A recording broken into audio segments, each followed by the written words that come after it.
오늘은 단재강세 4479년 배달 4355년 양력 1월 22일 음력 섣달 20날. 이 시간은 1월 셋째 주 토요일 새벽 경배 시간입니다. 이번 주에 한백음께서 주신 말씀은 실천 궁행이라는 말씀입니다. 우리는 얼마나 한백음을 모시고자 할까요? 우리가 만난 시간들을 통해서 우리는 얼마나 한백음을 모시는 시간을 가지고 있을까요? 한백음을 모시는 시간을 가지느냐, 한백음을 모시는 시간을 가지지 않느냐에 따라서 우리의 삶은 행복과 불행이 갈라집니다. 우리가 왜 한백음을 모시고 하느님의 덕을 구하느냐? 그것은 우리가 하느님의 덕을 구하지 않으면 내 마음이 악해질 때 도무지 감당하지 못하고 불행으로 빠져버리기 때문입니다. 재앙은 어디로부터 오는가? 재앙은 나의 악함으로부터 온다고 하였습니다. 내가 나의 악함을 해결하지 못하게 된다면 재앙을 막을 길이 없습니다. 내 마음의 악함을 해결할 수 있는 길은 한백음의 덕을 구하는 것입니다. 내 마음의 악함을 내가 스스로 해결해 나가는 것, 그것은 내가 악하지 않을 때입니다. 내가 악하지 않을 때는 나 스스로 나의 악함을 해결해 낼 수 있습니다. 내가 악하지 않기 때문에 악을 보거나 또 악을 만나게 되었을 때 내가 그 악함을 먼저는 용납할 수 있습니다. 내가 악함을 용납한다는 것은 나도 악하게 된다거나 내가 악함을 인정해 주는 것이 아니라 그것을 용서하고 품을 수 있는 착함을 가지고 있다는 것입니다. 내가 그만한 덕을 갖춘 성품이 있다는 것이죠. 그렇지만 내가 그만큼 덕을 갖춘 성품을 가지지 못했을 때, 나의 성품을 넘는 악함을 만났을 때 우리는 그 악을 감당하지 못합니다. 악을 감당하지 못하는 것을 무슨 대단한 것, 아주 큰 악을 만났을 때 그러는 줄 알지만 우리는 때때로 우리의 마음이 악해짐을 보게 됩니다. 단지 내가 그것을 열심히 살펴보지 않으면 내 마음의 악함은 보이지 않고 남의 악함만 자꾸 보이죠. 다른 이들이 악하게 보이고 그 악하게 보이는 이들을 미워하기 시작하고 싫어하기 시작합니다. 내가 악한지 악하지 않은지를 보려면 내가 얼마나 용납하는 성품을 가지고 있는지 보면 됩니다. 내가 바라보는 세계에 내가 용납할 수 있는 것이 얼마나 있는지, 내가 얼마나 받아줄 수 있는지, 얼마나 받아줄 수 없는지, 그것을 보면 내가 악함으로 가고 있는지 착함으로 가고 있는지 그것을 알 수 있습니다. 우리는 우리 삶을 통해서 만나는 여러 가지 일들을 보고 내가 받아줄 수 있는 것이 있고 받아줄 수 없는 것이 있죠. 내 마음에 드느냐 들지 않느냐, 나를 기분 좋게 하느냐 기분 좋게 하지 않느냐, 나에게 이익을 주느냐 불이익을 주느냐, 나를 기분 좋게 하느냐 기분 좋지 않게 하느냐는 나를 대접해 주느냐 대접해 주지 않느냐, 나를 내 존재의 가치로 받아주느냐 내 존재의 가치를 무시하느냐, 그런 문제죠. 내가 존재해야 될 필요가 있다, 내가 없어서는 안 될 존재다, 그러면 참 기분이 좋지요. 내가 어떤 이들을 상대하는데 누군가가 나를 찾아와서 내 손을 붙잡고 내가 당신 덕분에 살았어, 당신이 있으니까 내가 사는 것이요 라고 한다면 난 참 좋을 것입니다. 그런데 누군가가 찾아와서 너 때문에 내가 얼마나 피해를 당했는 줄 아느냐, 너 같은 자는 없어져야 돼 라고 한다면 그것만큼 기분 나쁜 일이 없을 것입니다. 우리가 삶을 살아가면서 무엇이 기분 좋고 기분 나쁜 것인가? 내가 내 존재의 가치를 인정받았을 때 기분이 좋고 내 존재의 가치를 인정받지 못하면 기분이 나쁘죠. 그러면 나는 다른 이들의 존재의 가치를 인정해 주는가? 인정해 주지 않는가? 내가 다른 이들의 존재의 가치를 인정해 줄 때 내가 착한 것이죠. 내가 다른 이의 존재의 가치를 인정하지 않을 때 나는 악한 것입니다. 숲을 지나가면서 아무 생각 없이 나뭇가지를 꺾습니다. 왜 그럴까요? 그 나뭇가지의 존재 가치를 인정하지 않기 때문이죠. 그 나뭇가지의 존재 가치를 깨닫고 인정하는 자는 감히 그 가지를 꺾지 못합니다. 그 가지가 싹이 트고 잎이 자라고 그 가지가 뻗어나가서 무엇을 이루어낼지를 아는 사람은 감히 그 가지를 꺾지 못하죠. 그리고 그 나뭇가지 한 마디가 자라나는 동안 얼마의 시간과 노력이 들어갔는지, 어떤 정성이 들어갔는지를 아는 자는 그것을 너무나도 아까워하고 함부로 여기지 못합니다. 그런데 그것을 전혀 알지 못하는 자는 아무 생각 없이 그것을 꺾지요. 그것이 악한 것입니다. 상대의 존재 가치를 인정해 주지 않는 것. 상대가 왜 필요한지, 어떤 의미와 가치를 가지고 있는지, 그리고 내가 나의 존재의 가치를 발휘하는 것. 그것이 내 목숨이죠. 그래서 우리는 내 존재의 가치를 발휘하기 위해서 노력하고 정성 들여야 되죠. 그것을 찾아내는 것을 밝음이라고 합니다. 내가 무엇을 해야 할지, 내 도리가 무엇인지. 내 도리라는 것이 무엇입니까? 내가 존재해야 할 이유를 찾고 그것을 지키는 것. 내가 존재해야 될 그 이유, 그것이 바로 도리지요. 만일 내가 부모님을 모시는 자녀의 입장이라면 내가 존재하는 이유는 무엇입니까? 부모님의 자녀로서 부모님께 효도하는 것. 그 존재의 가치가 있지요. 부모님의 사랑을 받을 때 또 내가 부모님께 사랑을 드릴 수 있는 그런 존재라는 것이죠. 그러나 만일 내가 자식으로서 존재의 가치를 인정받지 못한다면 나는 참 괴로울 것입니다. 부모도 마찬가지죠. 부모가 부모로서 존재의 가치를 인정받지 못하면 또한 괴롭겠죠. 그렇게 우리는 우리들 각자의 존재의 가치를 인정받는 것을 굉장히 중요하게 생각하지요. 그리고 참 중요합니다. 이 사회에서 살아가면서 학교를 다녀야 되고, 학벌을 인정받아야 되고, 자격을 인정받아야 되고, 또 때가 되면 취직을 해야 되고, 때가 되면 결혼을 해야 되고. 왜 그럴까요? 존재의 가치 때문입니다. 그런데 누군가가 남다른 존재의 가치를 가지고 있습니다. 다른 사람들이 잘 알지 못할 때 그 사람이 자신만의 존재의 가치를 발휘하게 된다면 사람들은 그 사람의 존재의 가치를 알 수 있을까요? 잘 알지 못합니다. 그 사람의 존재의 가치가 드러날 때까지, 다른 사람들이 그 사람의 덕을 볼 때까지는 잘 알지 못하죠. 그래서 천재가 외면당할 때가 많이 있습니다. 뛰어난 사람이지만, 그래서 많은 이들에게 홍익을 하지만 그 사람이 다른 사람들에게 이해받지 못할 때 그 사람은 괴로움을 겪게 되죠.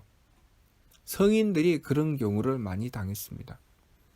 성인들이 왜 핍박당하고 심지어는 죽임까지 당하는가? 그것은 그 시대가 그들의 존재의 가치를 인정하지 못했기 때문입니다. 그것을 도무지 이해하지 못했기 때문이죠. 만일 그것을 이해했다면 성인들의 고난은 더 이상 생기지 않았을 것입니다. 많은 이들이 그분들이 무엇을 말씀하시는지, 그분들이 무엇을 하시는지 그것을 그 시대에 알았다면 그분들을 그렇게 함부로 대하지는 않았을 것입니다. 많은 세월이 지난 뒤에 그분들이 무엇을 하셨는지, 무슨 말씀을 하셨는지 그것을 비로소 깨닫게 되고, 많은 이들은 그 성인을 추앙하고 그 말씀을 받들고 그 은덕을 받게 됩니다. 우리는 삶을 살아가면서 내 존재의 가치를 발휘하는 길로 나가야 됩니다. 그러나 우리가 이 시대를 살아가면서 우리는 우리 존재의 가치를 어디에 두고 있습니까? 돈이죠. 내가 얼마나 부유한가, 내가 얼마나 가난한가, 내가 얼마나 권력을 가지고 있나, 권력을 가지고 있지 못한가. 그래서 너도 나도 맹렬하게 그 돈과 권력을 추구하지요. 그러나 돈과 권력이 존재의 가치는 아닙니다. 존재의 가치는 내가 존재함으로써 그만큼 없어서는 안 될 존재, 너무나도 필요한 존재, 홍익하는 존재. 그래서 내가 작은 말 한마디를 하더라도 그 말이 착하면 존재의 가치를 발휘하는 것입니다. 내가 작은 행위 하나를 하더라도 그 행위가 착하면 존재의 가치를 발휘하죠. 그래서 그러한 행위를 후하다고 하고, 그렇지 않고 존재의 가치를 발휘하지 못하는 행위를 할 때 그것을 박하다고 하죠. 자기만 생각하고 다른 이들이야 죽든 살든 나만 챙기는 것, 그런 것을 박하다고 하죠. 하나님께서 우리에게 성품과 목숨과 정기를 주셨다고 하셨습니다. 성품이라고 하는 것은 범위라고 하셨죠. 내가 얼마만큼의 존재의 가치를 발휘하느냐, 내 범위가 얼마나 크냐, 내가 존재함으로써 얼마나 많은 이들이 그 은덕을 받게 되는가, 그것이 성품이죠. 그리고 내가 얼마나 많은 이들의 존재의 가치를 인정하는가, 그것은 서로 똑같은 것이 다른 입장에서 보여지는 것일 뿐입니다. 내가 다른 이들의 존재의 가치를 인정하는 것과 내가 존재의 가치를 발휘하는 것은 서로 같은 것입니다. 왜 같은 것인가? 내가 나무의 존재의 가치를 인정하면 그 나무를 위하여 내가 할 일을 찾습니다. 내가 부모님의 존재의 가치를 인정하면 내가 부모님을 향하여 효도하게 됩니다. 내가 자식의 존재의 가치를 인정하면 그 자식을 위하여 사랑하게 됩니다. 내가 연인의 존재 가치를 인정했을 때 그 연인을 향하여 사랑하게 되죠. 선생님이 학생의 존재의 가치를 인정하면 선생님은 그 학생을 바르게 가르치려고 노력하고 정성 들입니다. 학생이 선생님의 존재의 가치를 인정하면 선생님의 말씀을 공경하여 받들죠. 그렇기 때문에 상대의 존재의 가치를 인정하는 것이 내가 상대를 위해서 무엇을 해야 될지 그 이치가 밝혀지는 것이고 내 존재의 가치를 발휘할 수 있게 되는 것이죠. 그것을 도리라고 합니다. 그리고 내가 그렇게 하고자 했을 때 나의 행위는 후함이 되는 것이죠. 만일 우리가 상대의 존재의 가치를 인정하지 않을 때 우리의 행위는 박함이 되는 것입니다. 너는 필요 없어. 그 사람에게 더 이상 후하게 행하지 않습니다. 어느 회사에서 그 회사에서 일하는 사람이 그 사람이 그 회사에서 인정받지 못할 때, 저 사람은 우리 회사에서 필요 없어 할 때 그 사람에게 봉급을 주지 않습니다. 그 사람에게 그만한 대가를 주지 않고 당신은 이 회사에서 필요 없으니 이제 그만두고 나가시오라고 합니다. 존재의 가치를 인정할 때 후함이 있는 것이지 인정하지 않으면 후함이 없죠. 그래서 성품이 크다고 하는 것은 그만큼 상대의 존재의 가치를 잘 인정하는 것입니다. 그래서 성품이 크면 착하죠. 성품이 커서 착하다고 하는 것은 그만큼 상대를 그 상대의 존재 가치로서 보는 것이죠.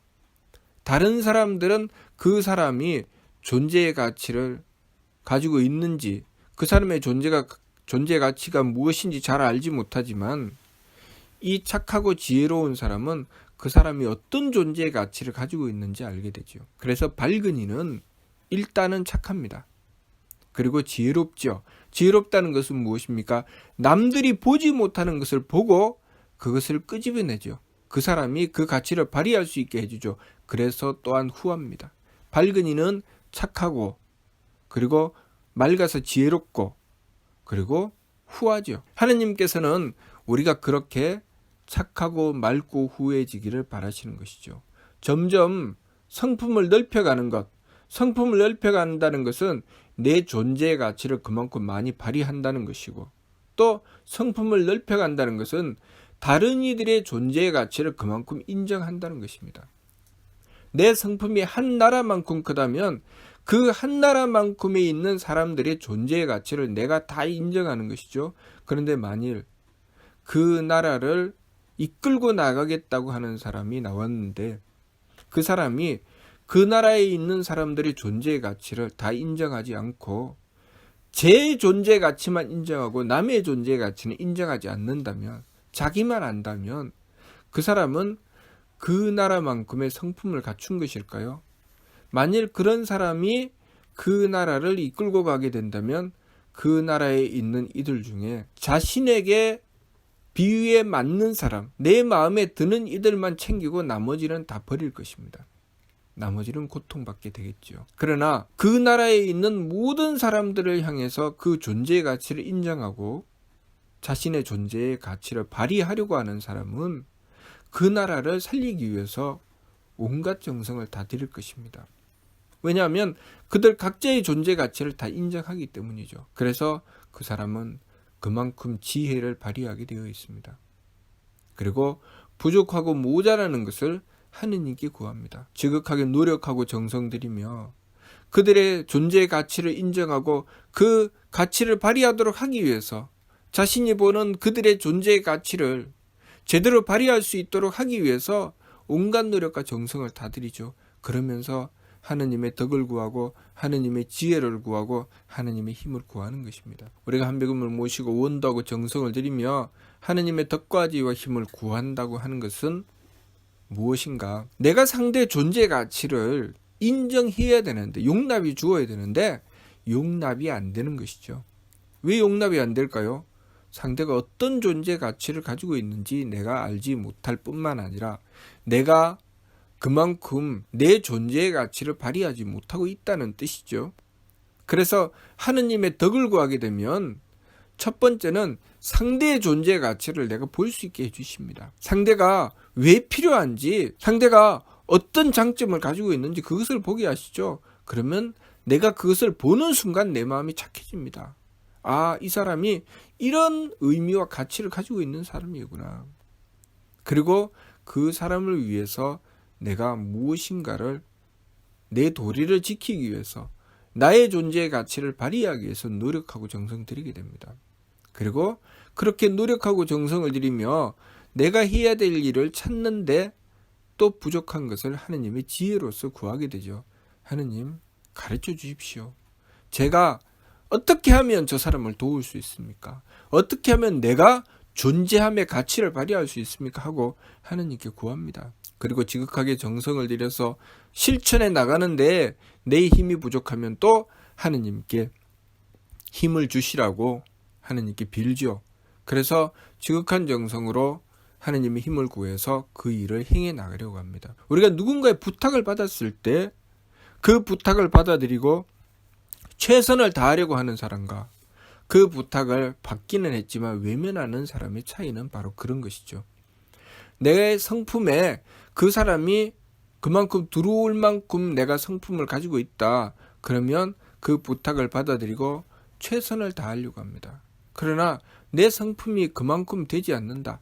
그렇다면 상대방의 부탁을 외면하게 되죠. 또 상대의 존재 가치를 내가 그만큼 깨닫지 못하고 있다. 그러면 별로 중요하게 생각하지 않습니다. 그러나 내가 상대의 존재 가치를 내가 그만큼 깊게 깨닫고 있다. 그러면 그 사람을 굉장히 중요하게 생각합니다. 그래서 성인은 이 세상의 많은 이들을, 거의 대부분의 사람, 대부분의 만물을 중요하게 생각하죠. 하느님은 그 어떤 것도 버리는 것이 없다고 하셨습니다. 그래서 티끌만큼도 빠뜨리심이 없다고 하셨죠. 그래서 우리가 하느님께 다가가면 다가갈수록 모든 존재를 그 존재의 가치로서 인정하게 되고 그렇게 받아들이기 때문에 성품이 커지는 것입니다. 성품이 좁다는 것은 무엇입니까? 받아들이지 않는다는 것이죠. 어떤 이는 옳게 여기고 어떤 이는 그르게 여겨서 어떤 이는 살아야 되고 어떤 이는 죽어야 된다. 무엇은 존재해야 되고 무엇은 필요 없으니 없어져야 된다라고 생각하게 되는 것입니다. 그들의 존재의 가치를 인정하지 않죠. 우리 인간들이 이 지구의 환경에 저지른 그 악행이 무엇인가? 내 마음에 드는 것만 인정해주고 내 마음에 드는 것만 그 존재의 가치를 인정하고 나머지를 버렸기 때문에 이 지구의 환경을 망쳐버리고 말았죠. 그래서 우리는 오염된 공기 속에 살아야 되고 오염된 물을 먹어야 되고 오염된 땅에서 살게 되는 것입니다. 무엇 때문에 그런가? 우리가 착함으로 행하지 않고 악함으로 행하며 숲을 지나가며 나뭇가지 하나도 내 마음대로 꺾어버린 탓에 우리는 그만큼 힘든 삶을 살아갈 수밖에 없습니다. 지금 이 순간 내 주변을 돌아보면서 내가 얼마나 내 주변의 이들의 존재의 가치를 인정하고 있는가, 얼마나 이해하고 있는가 살펴보아야 됩니다. 그리고 나는 그들을 얼마나 이해하고 있으며 그들을 향하여 내 존재의 가치를 얼마나 발휘하고 있는지 또 살펴보아야 되죠. 이번 주 말씀 실천궁행이라는 말씀, 이 말씀은 하느님께서 우리의 존재의 가치에 대한 말씀을 주셨고 그리고 그 가치를 발휘하는 길을 말씀하신 것입니다. 하느님의 말씀을 받들고 성명정 3전을 갈고 닦으며 내 마음과 기운과 몸을 살펴서 상대의 악함이 아니라 내 마음의 악함을 돌이켜야 된다. 상대가 어리석음을 가지고 탓하는 것이 아니라 내가 지혜로운가 어리석은가를 찾아내고 그 지혜를 밝혀나가야 된다. 상대가 후한가 박한가를 따지는 것이 아니라 나의 후함을 지켜나가야 된다. 그 말씀은 내가 얼마나 나의 존재의 가치를 발휘하고 있느냐의 문제지요. 그리고 그것은 또한 내가 상대를 얼마나 그 존재의 가치로서 바르게 보고 있느냐의 문제입니다. 그러니 우리가 이 이치를 바르게 깨닫고 우리의 성품과 목숨과 정기를 바르게 키워나가는 길로 수도해 나가고 그리고 하느님의 뜻을 구해 나가야 하겠습니다. 우리의 성명적을 갈고 닦아 나가야 된다는 것이죠. 그래서 점점 하느님께 가까워져야 됩니다. 하느님께 가까워지면 가까워질수록 우리는 우리의 존재의 가치를 발휘하게 될 것입니다. 우리의 존재의 가치를 발휘한다는 것은 그만큼 다른 이들의 존재의 가치를 내가 용납하고 있다는 것이고 이해하고 있다는 것이며 그들의 가치를 발휘하는 길로 노력하고 정성 들이고 있다는 것입니다. 그것이 바로 우리의 성품과 목숨과 정기입니다. 그러니 우리가 살아가는 이 삶을 통해서 우리의 존재의 가치를 발휘하고 또 상대의 존재의 가치를 인정하는 삶, 홍익하는 삶을 추구해 나가야 하겠습니다. 그 길로 나아갈 때 그 길을 가로막는 것, 내 마음의 욕심, 그리고 도리를 어긋난 내 기분만 추구해 나가는 것, 그리고 정성 들이지 않고 망령되게 행하여 나가는 것, 박함으로 행하여 나가는 것, 이런 것을 경계해 나가기 위해서 지감법, 조식법, 금촉법을 행하는 것입니다. 그렇게 지감조식 금촉을 힘써 행해서 내 마음에 악함을 돌이키고 내 기운이 어리석어서 탁해서 도대체 내가 무엇을 해야 될지 내 도리가 무엇인지 알지 못하는 것을 돌이키고 또 내 몸이 박하여 내가 발휘해야 될 내 존재의 가치를 위하여 노력하고 정성 들임을 바르게 행하지 않는 것, 그것을 돌이켜 나가서 우리의 존재의 가치를 발휘하기 위해서 하느님의 덕과 지혜와 힘을 구해 나가야 하겠습니다. 항상 한백음을 모셔야 됩니다. 한백음을 모시지 않고서는 우리의 한계를 벗어날 수 없습니다. 어린아이가 점점 자라 어른이 되어가면서 어린아이 때는 그 존재의 가치를 자기 안에 그 좁은 수준에서 가지게 되지만 점점 아이가 자라면 자랄수록 그 아이가 홍익하게 되는 것, 그만큼 다른 이들을 위하여 배려하게 되고 자신의 가치를 발휘하게 되는 것처럼 우리가 점점 이 세상을 살아가면서 하느님께 가까워지고 가까워질수록 우리는 더 많은 이들에게 홍익하는 존재, 존재의 가치를 발휘하는 존재가 되어 나가게 될 것입니다. 우리는 그 길로 나가야 됩니다. 삼위신고 천국은에 나와 있는 말씀처럼 온갖 착함의 계단을 오르고 온갖 덕의 문을 열고 들어가서 하느님을 뵙고 영원한 쾌락을 얻는 길, 바로 그 바른 길로 나가야 됩니다. 그렇게 했을 때 우리가 이 세상을 살아가는 이 삶 또한 행복을 이루어 나가게 되는 것입니다. 그 행복이라고 하는 것은 나 혼자 움켜쥐고 앉아서 나 혼자 살겠다고 했을 때 그 행복이 이루어지지 않습니다. 내가 더 많은 이들에게 홍익하려고 했을 때, 더 많은 이들의 존재의 가치를 인정해주고 그것을 위해서 내 가치를 발휘할 때 우리는 그만큼 더 큰 행복을 얻게 된다는 것, 그것을 우리가 바르게 알아야 하겠습니다. 이번 주 말씀 실천공행이라는 말씀, 하느님을 모시고 하느님의 뜻을 받들어 행하여 나갈 때 우리는 우리 삶에 진정한 행복을 얻게 된다는 것, 그것을 우리가 알아야 하겠습니다. 무슨 뜻인지 이해가 됩니까? 마치도록 하겠습니다.